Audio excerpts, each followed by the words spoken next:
You can tell this is a construction event by all the Tonka trucks out in the Toys for Tots box. Thanks for donating, and thanks for coming. So as I was preparing for this, I came across a couple numbers that sort of speak to the reason why I think this is an important event for us today, and an important panel.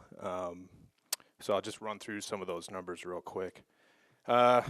According to the National Association of Home Builders, 30% of construction workers in the home building field left the industry during the housing bust 8 years ago. As of 2 months ago, the association estimates that there's about 200,000 unfilled construction jobs in the U.S. It's a jump of about 81% in the last 2 years. And according to the AGC of America, there are on average about 17% fewer construction workers on jobs across the U.S. than during the market's peak. Also, in a recent survey, 72% of firms said they were having trouble finding workers. And that's what we hear all the time at the Daily Reporter. And then in Wisconsin specifically, according to Nick Novak, who's in the audience today, the state will need 82,246 new skilled workers over the next 3 years. So that's that's all stuff that we deal with on a daily basis at the Daily Reporter, and we report about, and that's something that I'm sure everybody here has seen and heard about. So that's why this panel is important today, and I'll let you guys introduce yourselves. From left to right, Alex Hank, go ahead. Yes, hi. My name is Alex Zank. I cover construction development news around the state for the Daily Reporter. I've been with the paper a little over a year now, and I can say, similar to what Dave said just a few minutes ago, the people that I speak with regularly, number one issue definitely is the shortage of skilled workers on projects around the state. I'm Kelly Tudo. I'm with Associated Builders and Contractors. I'm their vice president. I've been with ABC for 20 years. And I've kind of devoted my whole career to, developing workers in the construction trades. We run an apprenticeship program, about 1,100 apprentices in the state. Thanks, Kelly.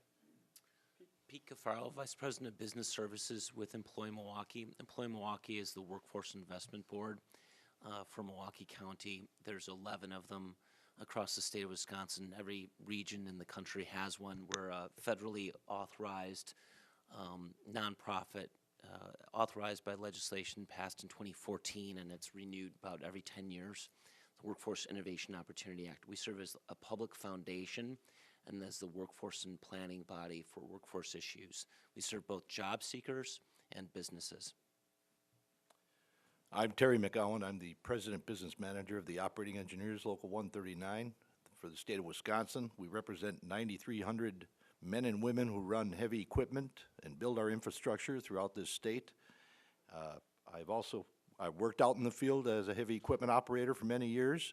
I ran our apprenticeship program for a number of years, and eventually I was dumb enough to take this job. Well, it's smart enough to come up here. Thanks, Terry. So let's jump into it. First, we'll talk a little bit about how we got here with our labor shortage, and then what we can do to tackle the problem. So, Alex, let's start with you. I know you've done a lot of good reporting on the labor shortage. What's the biggest reason that you see for the shortage going on across the state? Well, through the conversations I've had with union leaders, workforce development officials, and contractors, it seems like I don't know if I could point to one specific reason, but several common themes. As already mentioned by you, Joe, just a little bit ago, Great Recession had a lot to do with it. Lost a lot of skilled workers at that time that, that's either through retirement or, they just found work in other industries that, just better prospects at the time.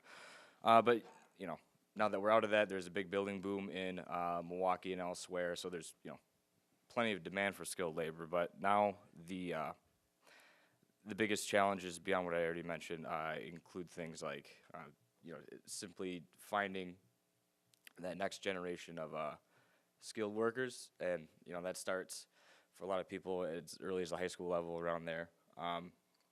Now it's not only just attracting them, making sure they're aware that there are good paying jobs in the construction industry, but also once they get the proper training, get involved in apprenticeship programs, also retaining them. That's another big issue. And I think a lot of it has to do around, I don't know, I've heard a few different reasons as far as like recruitment goes, but there's kind of been a change of culture from what I've heard. People just not realizing that those jobs, for whatever reason, there's a lot of emphasis on going to college, getting that 4-year degree, without a lot of kids and their parents realizing that you can, when you're training as an apprentice, you get paid to do that work. You don't tack on a lot of debt. So I guess it's an issue with public relations and marketing, all that kind of other stuff. Just making sure that people know those jobs are there and getting the training they need. Terry, what do you think is the reason behind the shortage of young people entering the trades? I guess I'd have to agree with the statement that Alex made. It might be the culture. It might be the fact that a lot of construction-oriented businesses and labor unions took a lot of their workforce from family farms, especially the operating engineers. Today, a big problem that we're trying to resolve right now is the fact that so many kids have been told that they have to have a college degree. There are a lot of kids out there right now that aren't afraid to work with their hands. And once they get their high school education, they're not afraid to go out and actually work. Now, when you complete an apprenticeship in the building trades, it's the equivalent of an associate's degree.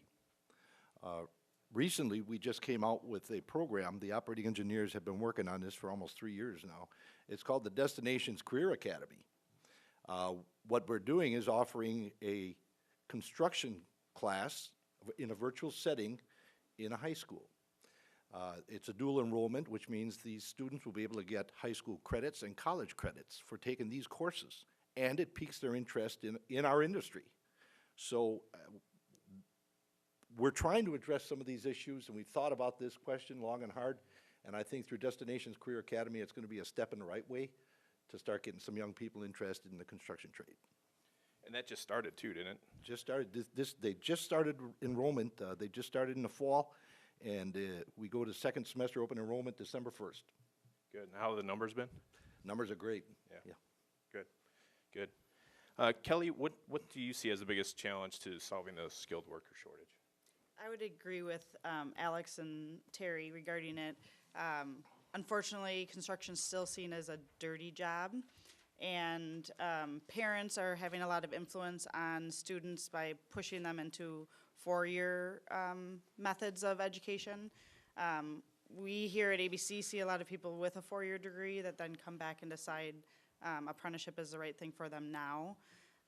And so we need to kind of change that image and that positive atmosphere and start promoting great pay and career advancement and the technological changes that are going on in the construction industry.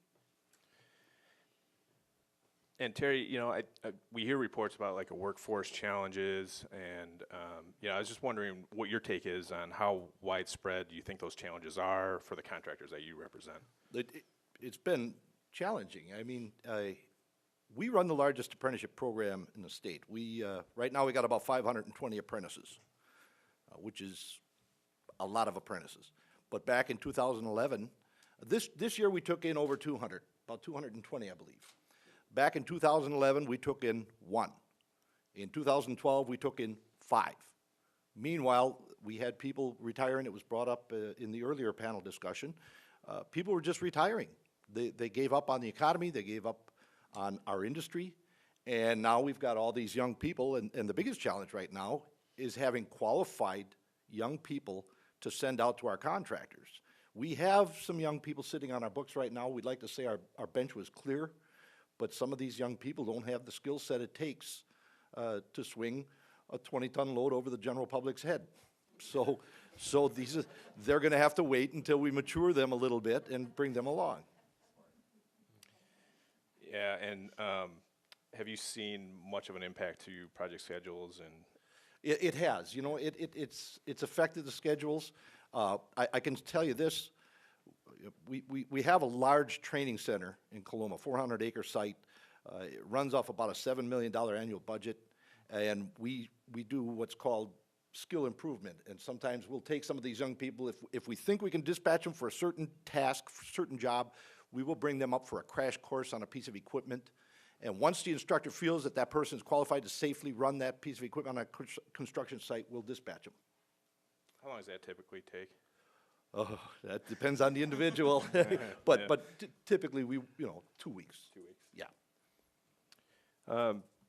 Pete, talk a little bit about what role the businesses and education institutions play in development of industry-specific trainings. Sure.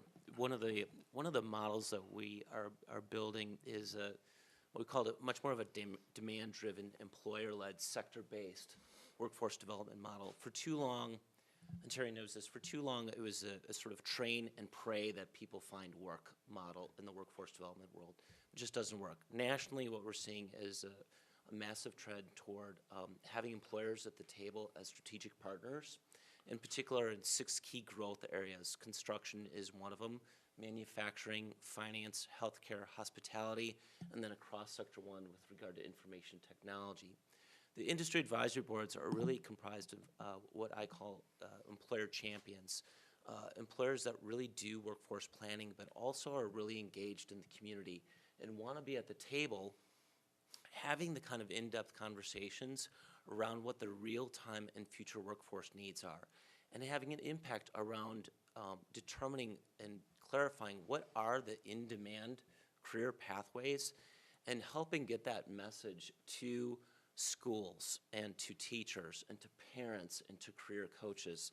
There's a really pretty significant breakdown between, or at least not breakdown, but certainly the connections between industry and all industries, quite frankly, and our educational institutions and workforce development groups. There's not enough connections there. And so one of the biggest messages, I think, are to parents. One of the things that we try to do is put the in-demand career pathways and really map out what does a starting career in this look like? What do you get paid? What are the qualifications? And then middle skill, what are the next steps? Helping people see those connections, and also just practically speaking, trying to develop some videos that tell a compelling story not from workforce development professionals, but from folks in the industry about what is it like to go through this career and what kind of future can you have. There's a big misnomer, of course. I work in the city of Milwaukee, I live in the city of Milwaukee, and often there's this misnomer that there are no good paying jobs in the city of Milwaukee. It's just not true. There's so many great paying jobs. Construction, the average wage is $63,000. Of course, you don't make that day one. But manufacturing, and construction's competing right now against manufacturers, probably to a lesser extent, not competing as much with healthcare and finance, but that skilled marketplace. And for too long, we've not told kids about the rewarding career, and 2, we've also sometimes demonized them for not going into college. It's wrong. There's better messages to send. Yep, and that's a good discussion. Let's switch gears a little bit and talk about what we can do to overcome some of these challenges. Kelly, what are some of the short and long-term solutions to the skilled worker shortage? Sure. I believe this is an industry problem just by the representation that we have up here. We need to come together as an industry, as a construction industry, to actually solve the problem. But then it's also everybody sitting in this room.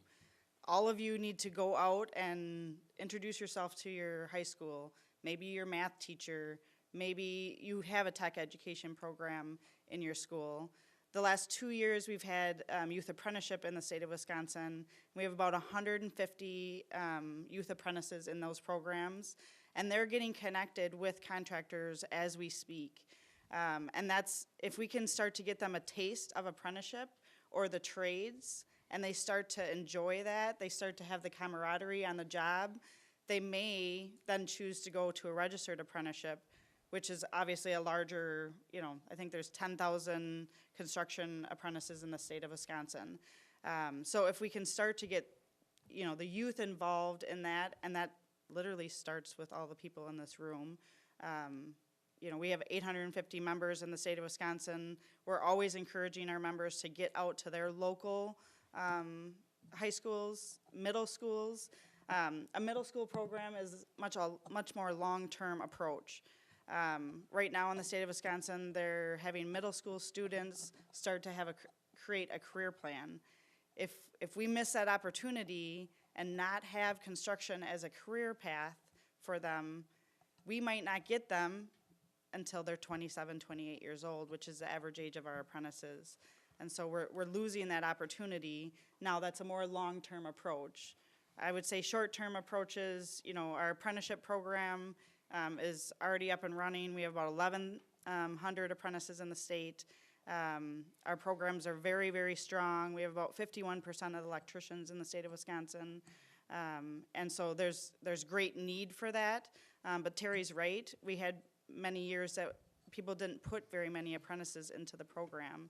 And so you can't turn those apprentices out overnight. The other avenue that I think people need to be educated on is there's a lot of people that retired. And so we have those leaders that have left the industry. And so we need to upskill those leaders. So our association does supervisory training and emerging leader training so that kind of your next generation of leaders can take over the workforce. And Terry, you've talked a little bit about what you guys do in Coloma already, but can you expand on what Local 139 is doing? We try to do several different forms of reach out, especially in the media. I don't know if anybody has ever seen Building Wisconsin. We come out with episodes. It's a TV episode that we put out. Some of the other trades have participated in it as well. And it introduces our youth to the construction industry, and in a very positive light. And we try to present ourselves as a viable source of income and a lifetime career. I know years ago there used to be the old mindset, well, I could always go work construction. But you know what, the way the industry is today, you can't just come visit our trade and then go back out because people get hurt when visitors come on a construction site. I think another thing that we could do, I realize that right now the biggest part of the operating engineers is road building. And right now there are some legislators that are going to take away the prevailing wage. Well, we're going out and seeing youth and telling them you can come in and make a good living for the rest of your life. Oh, and by the way, your legislators are doing everything they can to hold your wages back. And that may not be so bad. A lot of people can make the argument it's the free market, competitive bidding, and all this other stuff. What the problem is going to be, contractors coming into Wisconsin from other states, because no contractor, no employer right now is going to start cutting their employees' wages. It's just not going to happen. So we may see some visitors from other states come in. And we always used to say that construction is the one job you cannot outsource. Guess what? They found a way to outsource our jobs. We can't bring youth in. And last week was National Apprenticeship Week. And everybody in the government's telling us, get out there and tell these young people. And we did. We participated a lot. But how can we tell these kids, come on into the trades, come into apprenticeship, oh, and by the way, we're going to do everything we can to get somebody from out of state to come in here and take your job.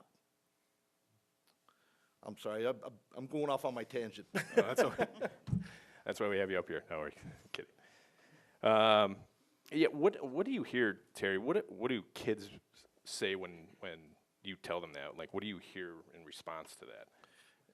In response to come in and make a good living? Yeah, and we can't necessarily guarantee you a job because we have some. Well, that's the ugly part that I'm not really exposing yet. And it wouldn't be bad.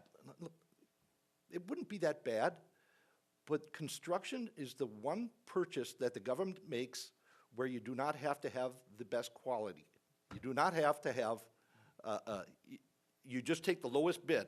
Anything else, if you're buying cars for the government, you're buying computers, anything else, you can go by the name, you can go by their track record. But if somebody comes into Wisconsin and gives the lowest bid, you don't even have, you have to take the lowest bid. There's no best quality.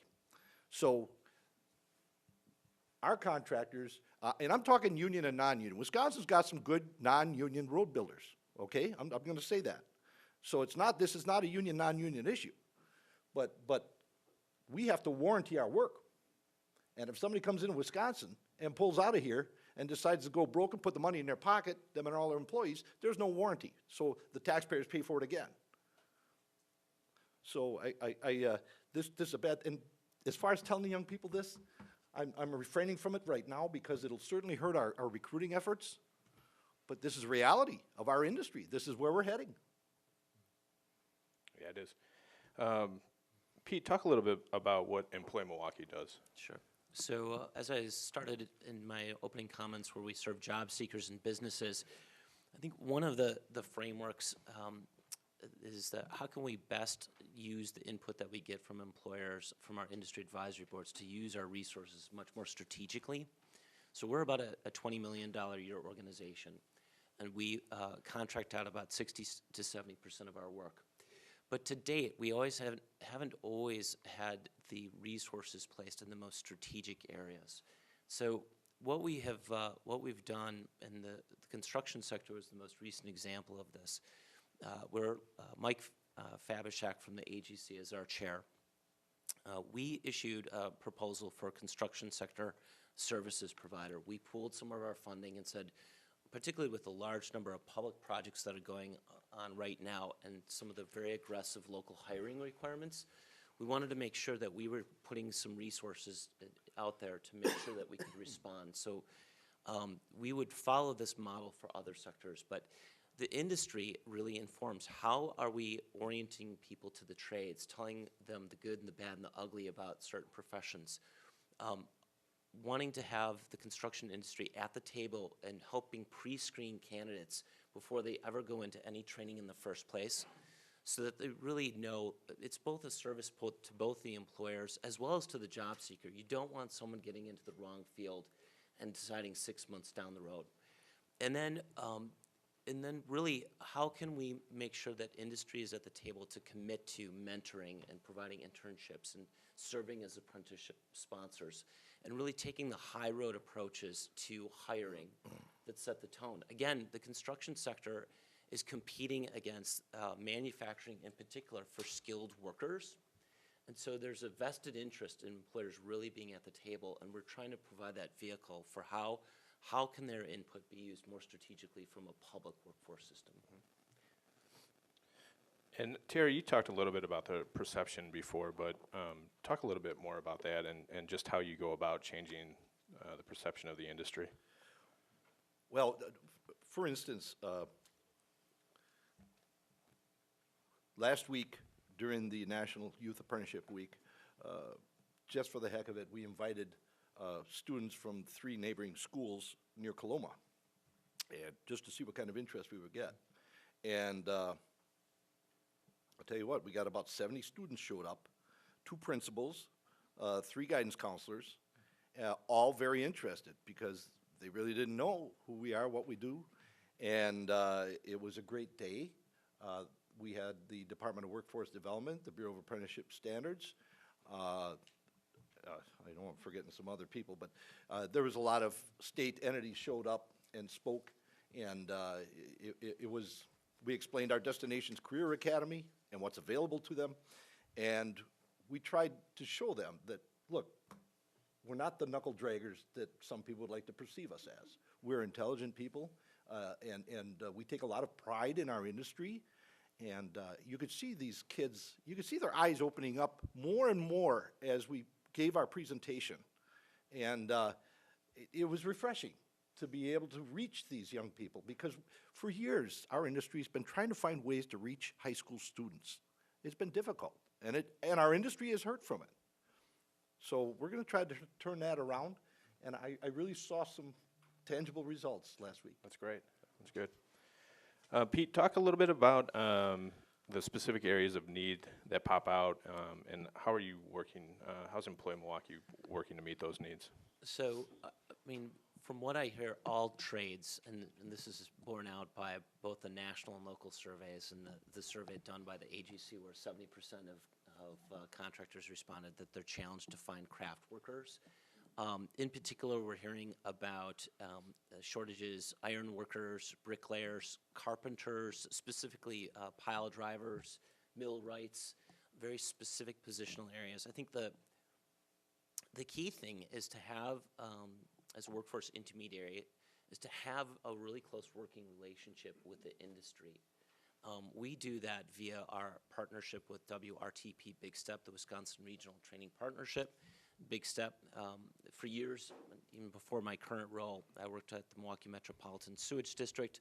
We put very aggressive requirements on our sewer and water contractors to hire and utilize a local workforce. When you do that, you have to create a mechanism where community residents can know what are the specific pathways and then connect to an intermediary that's trusted by the industry to do those very sector-specific trainings so that people aren't wasting their time in training that doesn't fit and serve them well. And Terry, you know, the government at the state and national level has become active in workforce initiatives for skilled pathways like construction and manufacturing. Why is there an increased pressure to build this workforce? Well, I think it goes back to what we were talking about before when the pipeline started emptying out on us. And the infrastructure is in more serious, I mean, everybody talks about roads, and I'm going to get off roads for a minute. Let's talk about the underground infrastructure. Let's talk about the stuff we can't see. I mean, this stuff is failing. And there is going to be a time when we're going to be faced with the reality that either the ecosystem is going to go to hell because our underground infrastructure is breached so severely, or we start replacing and repairing. Our wastewater treatment plants are way outdated. And there are things beyond, you know, we're going to start having serious issues with a lot of the verticals. But there's just things beyond. We keep talking about roads and bridges and everything else. So I firmly believe that the workforce that we have tomorrow is going to be mostly basically infrastructure, geared towards infrastructure, rebuild, replacement, and repair. Definitely needed. Kelly, as a board member of the Wisconsin Technical College System, what are you in the system trying to accomplish? Sure. We are connecting with the K through 12 system in order to have a kind of seamless transition from high school systems into viable career options. Skilled trades is obviously a strong, viable career. We're working with, you know, promoting apprenticeship within the technical school system so that we're not a separate unit. A lot of times apprenticeship is a separate unit than the associate degree programs. And as Terry mentioned earlier, there is a direct connection. You can come out of your apprenticeship program with an associate's degree in technical studies, journey worker. So that's a nice approach, but we need to kind of integrate those systems so that it's not an afterthought. Apprenticeship's not an afterthought. It's just you get into you graduate from high school, you go into apprenticeship, you graduate from apprenticeship, you have your associate's degree. Can I take one moment? Absolutely. So a lot of times when we talk about construction, we talk about the negativity out of it. And again, this is going to be an industry approach that comes together. I just have one little story that just came up yesterday. I had a young lady that went through our construction craft labor apprenticeship, and she was struggling with reading. And we were able to get all of her books on an audio tape so that she could listen while she was taking her long drive. It's a block program so that they come together about a week out of the year, every other week for education. And you know, at first she wanted to drop out of the program. She didn't think that she could succeed in this program. She was one woman, and the rest of the men were in the classroom. Once we got her the audiobooks, I saw tears in her eyes because she was so excited that she understood this stuff, and she was starting to become a leader in the classroom. We just had her last week for the National Apprenticeship Week highlighted, and now she's graduated several years ago. Now she is the safety manager and travels to all the locations advising other apprentices and construction workers on how to be successful and safe on the jobs. So this changed this woman's entire life. It changed her outcome on who she is as a person, who she is as a mother to her child, and is a role model for other people in her company. And so there's a lot of positives and things that come out of, taking a trade and kind of taking it by the bull and, running with it. And we have numerous examples of that, of how people have really changed their family tree and how they see themselves and how they can be successful in the industry. So I'm sure all of us have those examples, but we really need to promote those examples so that people understand this is a viable option. Yes, there's negativity, and yes, there's, economic downturns, but she actually completed her apprenticeship during the economic downturn, and now look where she is. She's a very successful woman in the industry. Yeah, it's a great success story, and it's incumbent on all of us up here to tell those stories. Right. With some of we'll switch gears here a little bit. With some of the high-profile projects that are going on around Milwaukee, we see the changing skyline. Like the Bucks Arena is requiring contractors to meet minority and local resident hiring goals. So Terry, what are some of the challenges that contractors face with these goals? Well, you try to hire from the community. In fact, the Bucks project has a mandate that you hire from the community, and there's a lot of outreach that not just the operating engineers and the other trades, skilled trades, but our employers as well. There are recruiting videos that are put out by some of our general contractors, Bolt, Myron, Findorf, Cullen. They all come out with these videos, and when we go to job fairs, people get tired of seeing our videos on, so also we borrow one from one of our partners. What we try to do is go in and work with community-based organizations for our recruitment. I got to say, Employ Milwaukee does a great job. Big Step does a great job, and they help us get over the first hump, which is they filter through the people that are serious about coming in. And what was mentioned before, Kelly mentioned the hot and cold running industry. Retention gets to be a real challenge. Someday the Bucks Arena is going to be finished, and we want to be able to retain some of the people that we recruited during that project. We had that challenge during the Marquette interchange. We were able to bring a lot of people from the inner city in, and they got a great learning opportunity on the Marquette interchange, but then they set the zoo interchange back several years. So we lost a number of our recruits. So what we try to do is we're trying to make sure that this industry at least has some steady, even flow, even though I always call it a roller coaster. But to these apprentices, it's very important that we get some kind of steady income, some kind of steady work for these recruits. But that's what we're trying to do with the Bucks Arena. Great. And Alex, as we wrap it up here, just kind of bring us home, what are some of the other big projects in the Milwaukee area that need a lot of workers? Of course, we just talked about the Bucks Arena. That's the big one. That's the $524 million arena, and plenty of other developments going on in that 8-block area near downtown Milwaukee, excuse me. But of course, there's plenty either also ongoing, like Northwestern Mutual headquarters building's been going on a while. That's expected to complete sometime late next year. And then there's work in the streetcar, the downtown streetcar, Milwaukee streetcar project. That work has really just begun with moving utility equipment. They recently named a general contractor on that. And then you can point to things like the Couture project that's also just recently started gearing up. Demolition work on that started mid-October. And then even further down the road, and you can see plenty of developments and everything going on for the next several years at least, so that should mean some steady work. Things like just yesterday, there was a city approval taken up for the Hamas Company downtown headquarters building. That's another $27 million construction project that'll take place, soon.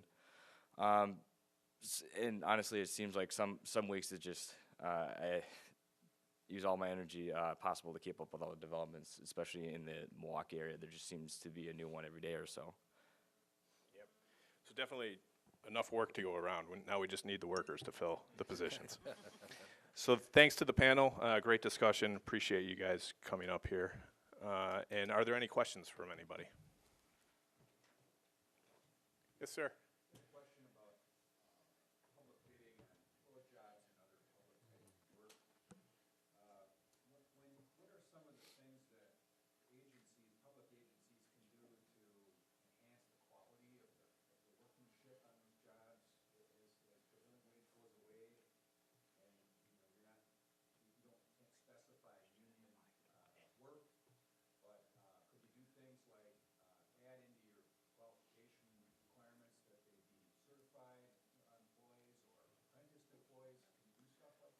The question is, can you add requirements to public jobs? That's actually, it's been done on a municipal level, and I would love to see it on a state level. But in the meantime, we can continue to do it on a municipal level. It's called the best value contractor. And when you have a hearing before a project is let or after the bids are open, you can call for a hearing. And if you have a good case to present as to why this contractor is not responsible enough for that project, you would have the authority to take it and give it to the second lowest bidder. So it's being done on, it is, the model has been proven. Yeah, I guess that's what we're gonna have to do, is see if we can take it through the municipalities and get it done that way. I'd love to see the state adopt it. I think the taxpayers would deserve that. Anything else? Any other questions? Yes, sir. So would that fall into like responsible contractor language then? Correct, yes. Any other questions? It's for Kelly. Kelly, I was just curious, you said that ABC runs a apprenticeship program, so is your guys' apprenticeship program federally recognized or follow any of the state rules? All of them. So we're both federally and state recognized. We're a bona fide apprenticeship program certified by the Bureau of Apprenticeship Standards.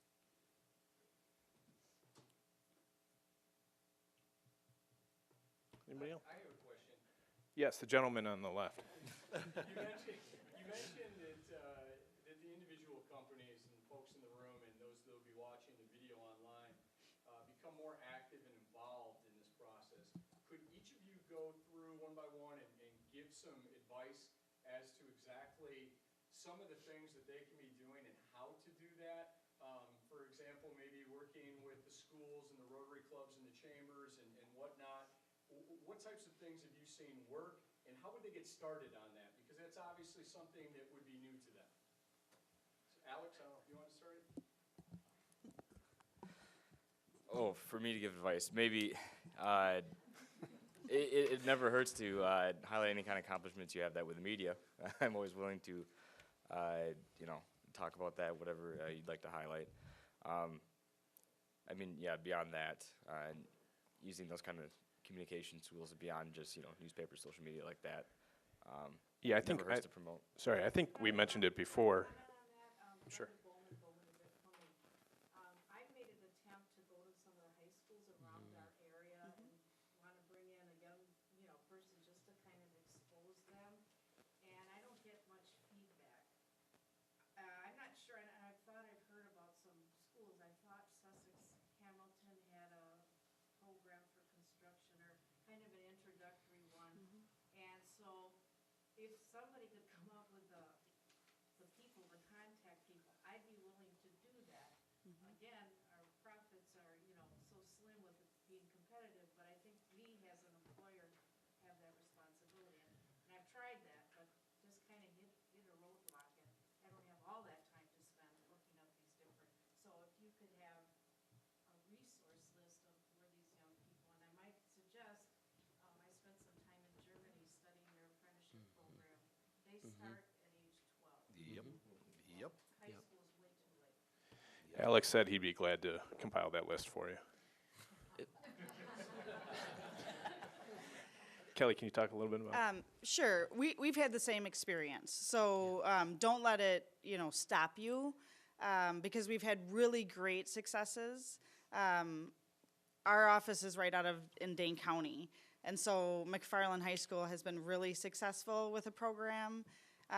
They will be coming out with youth apprenticeships are run by, it's a little too much detail, but they're run by CISAs.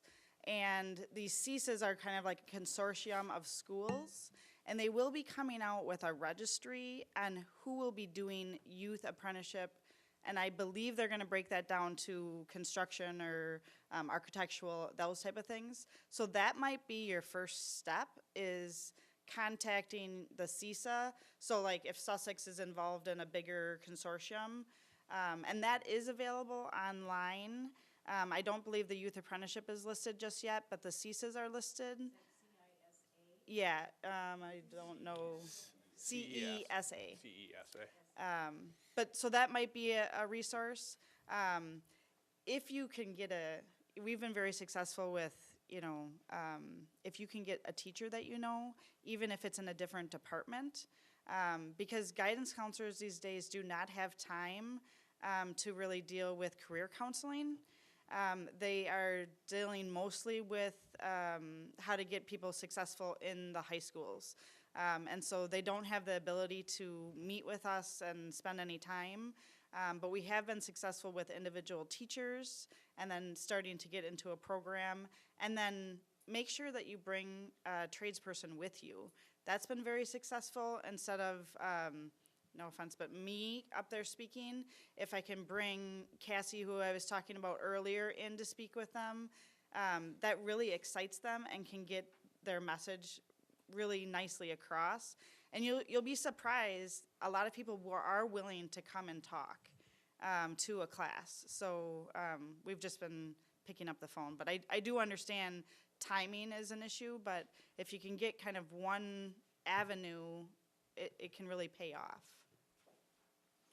Pete, can you talk a little bit about Yes, contact me. I have a sector specialist for each of the sectors, and I have one, Jose Galvan, for the construction sector, and he is our youth apprenticeship coordinator. And there are a variety of different ways to plug in, from serving as speakers at recruitment events to serving on panels, and connecting with some of the career coaches that we've placed in high school. So we want to make that as easy. We haven't, the workforce entities and educational institutions have not made it easy for industry to plug in. We need to make that easier. As I said before, we spent about 3 years and invested a considerable amount of money in our Destinations Career Academy. We plowed the path, and we are making it available to all of the building trades in the state of Wisconsin. We made the initial investment. Obviously, they're going to have to spend some money for their specific trades.